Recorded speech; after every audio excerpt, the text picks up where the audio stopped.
Good morning. I've had several questions about the cause-effect essay, the rough draft of which is due this evening, and I have a feeling I know where the disconnect is. One of the difficulties is that this is not a very traditional assignment.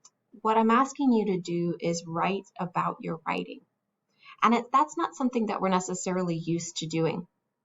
Now, some of you in your questions, it's clear that you understand that you are writing about your writing, but you're not sure that you have writing to write about. So I'm going to address both of those questions, both of those issues in this brief video. I'm going to keep it under 5 minutes, so stick with me for that long, and I hope it'll clarify some of your questions about the cause-effect paper.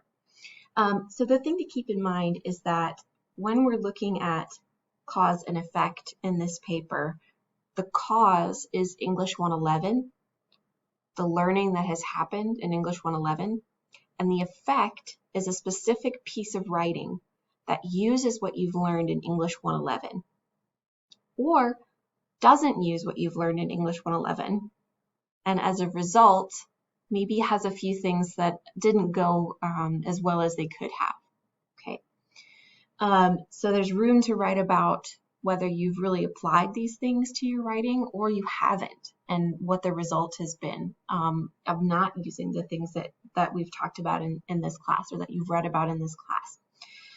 So what you're going to be doing, what your topic is, I had some questions about what really is the topic here. The topic is another piece of writing that you've done. Now, preferably it's a piece of writing you've done in another class, and here's the reason for that. I want you to be thinking about how you're going to use what you've learned here in your other classes. I don't want what you learn in English 111 to stay in English 111. I want you to transfer it. I want you to use it in the future or alongside it. So after we talk about thesis statements, I would love to know that you're using that information to write effective thesis statements in your other classes. So ideally, this is something that you are using right now in your other classes you're taking.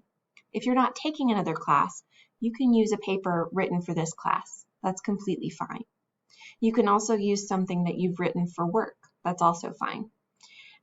If you're taking other classes but they don't require essays, you can use any form of writing. You can use a discussion board post, an email, anything that you've written that you can discuss, right?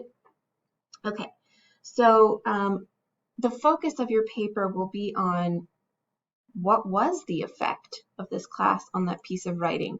Was it the thesis, the order, the details, the way you thought about your audience, editing, tone, voice, etc.?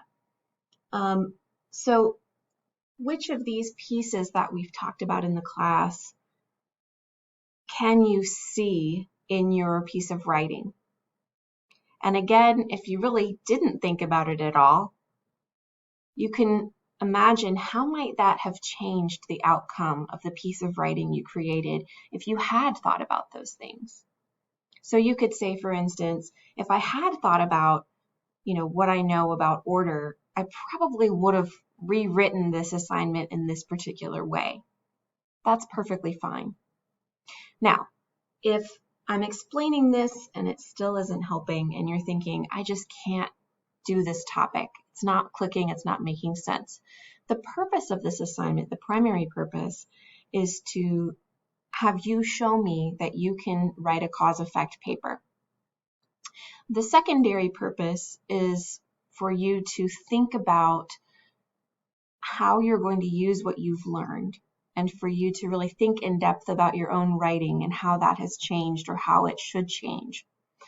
But the primary purpose is to write a cause-effect paper. So if this topic is getting in the way of you doing that, send me an email. I have other topics I can give you that are not asking you to write about writing. They're asking you to write about personal experience. Okay, so keep working at it. See if this helps it click a little bit. If it doesn't, continue to email me as you have been doing. Continue to request one-on-one meetings with me as you have been doing.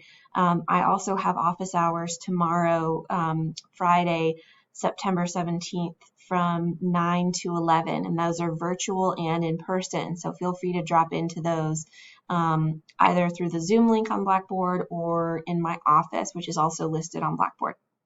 All right, so as I said, keep turning things in, keep asking questions. You guys are doing great. You're nearing the end, and just be sure not to get in your own way, okay?